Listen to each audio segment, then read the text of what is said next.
A la hora de evaluar lo que es la frecuencia cardíaca, nosotros básicamente lo que vamos a ver es el funcionamiento normal del nodo sinusal. El nodo sinusal normalmente va a unas frecuencias cardíacas de entre 60 y 100 latidos por minuto, ¿sí? Entonces, nosotros para sacar la frecuencia cardíaca, lo primero que tenemos que hacer es ver si el RR, o sea, la distancia entre una R y otra R, es regular o irregular. ¿A qué me refiero con esto? Por ejemplo, veamos este electrocardiograma. En este electrocardiograma podemos ver que la distancia entre una R y otra R es regular en todas las a lo largo de este electro. O sea, siempre es la misma distancia. A diferencia de este electro, en donde observamos una irregularidad. ¿Sí? Aquí va regular, va regular, va regular, va regular, va regular, y por algo ocurrió una irregularidad. ¿Sí?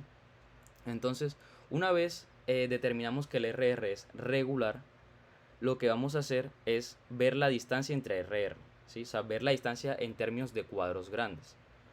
Entonces, una vez determinamos la distancia en términos de cuadros grandes, lo que vamos a hacer es dividir 300 entre el número de cuadros grandes que nos dio. Entonces, si nos dio un cuadro grande de distancia entre RR, la frecuencia cardíaca es 300. Si nos dio 2 es 150, si nos dio 3 es 100, si nos dio 4 es 75, si nos dio 5 es 60 y si nos dio 6 es 50. Y así sucesivamente, ¿sí? Entonces, ¿a mí qué me interesa a la hora de la clínica? A la hora de la clínica lo que me interesa es que la distancia entre R y R, cuando es regular, sea entre 3 y 5 cuadros grandes, como es aquí, ¿sí? Debido a que esto nos está hablando de que va entre una frecuencia entre 100 y 60 latidos por minuto. Entonces, ¿pero qué sucede si, por ejemplo, aquí en este electrocardiograma, el R y R es regular, pero no cae justo en 4 cuadros grandes o en 5 cuadros grandes, ¿sí? Por ejemplo acá, fíjense que cae justo entre, entre 3 y 4 cuadros grandes. O sea, ¿qué pasó aquí? Lo que hacemos aquí es decir, ok, la frecuencia cardíaca está entre 100 latidos por minuto y 75 latidos por minuto, ¿sí? Porque está entre 3 y 4 cuadros grandes. Entonces, entre 100 y 75, ¿cuántos latidos hay de diferencia? Entre 100 y 75. 25. Exacto, hay 25 latidos por minuto. Y pues para ser más preciso, lo que vamos a hacer es, o sea, si sabemos que en un cuadro grande hay 5 cuadritos pequeños, lo que vamos a hacer es dividir 25 entre 5. Y pues eso nos da 5, ¿sí? Es decir, cada cuadrito chiquito de acá equivale a 5 latidos por minuto. Y como entonces aquí serían 95, aquí serían 90 y aquí serían 85. Es decir, la frecuencia cardíaca de este electrocardiograma es 85 latidos por minuto.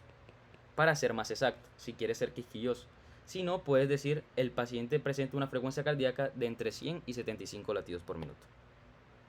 ¿Sí? ¿Sí me di a entender?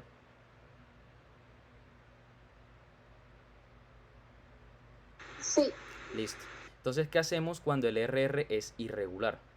Lo que vamos a hacer cuando el RR es irregular es eh, básicamente contar el número de R's. Entonces aquí es 1, 2, 3, 4, 5, 6, 7, 8, 9, 10, 11, 12 y 13 latidos por minuto. 13 R. Y este número lo vamos a multiplicar por 6, ¿sí? Debido a que en 10 segundos o en 50 cuadros grandes hubo 13 Rs, o sea, o 13 latidos. Entonces, si en 10 segundos hubo 13, en 60 segundos hay 78 latidos por minuto, ¿sí?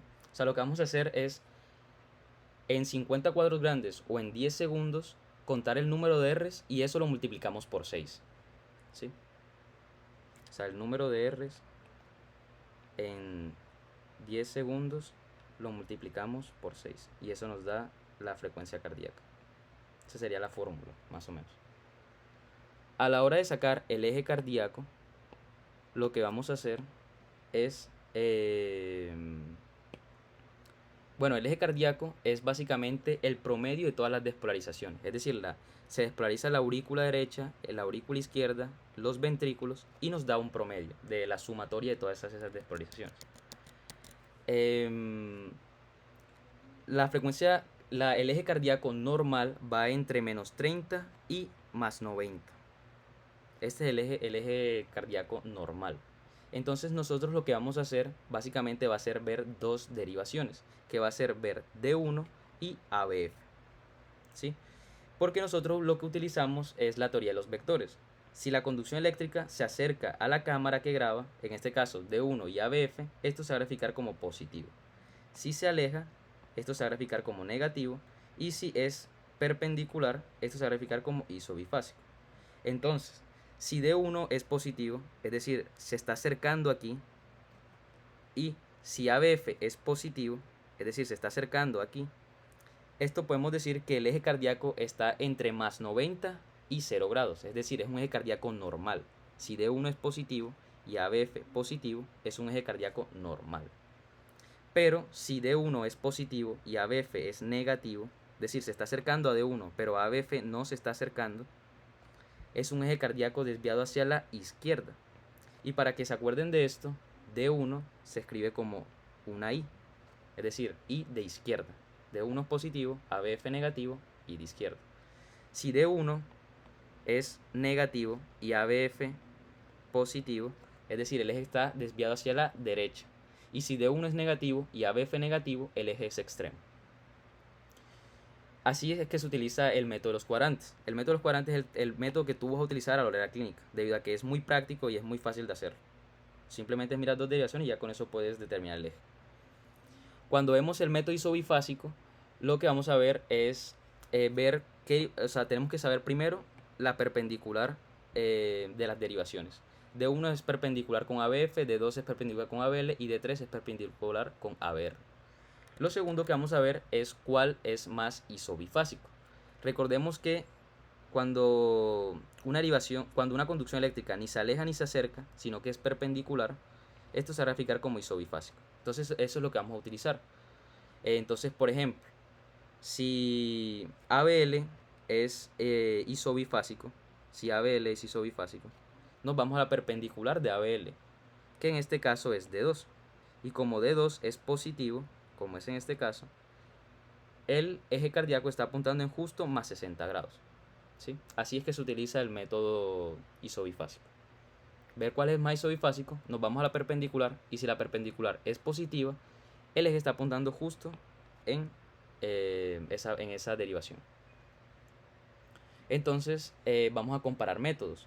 Si utilizamos el método de los cuadrantes, que es el método que vamos a utilizar en la clínica, aquí D1 es positivo y ABF es positivo, es un eje normal. Es decir, es un eje que está entre 0 y más 90 grados. Y si utilizamos el método isobifásico, el más isobifásico en este caso es ABL. Nos vamos a la perpendicular de ABL, que es D1, que es D2. Y si nos vamos a nuestro círculo de Cabrera, D2 está justo apuntando en más 60 grados. Entonces el eje cardíaco en este caso es 60 grados. ¿Sí? Y así es como se calcula el eje y la frecuencia cardíaca.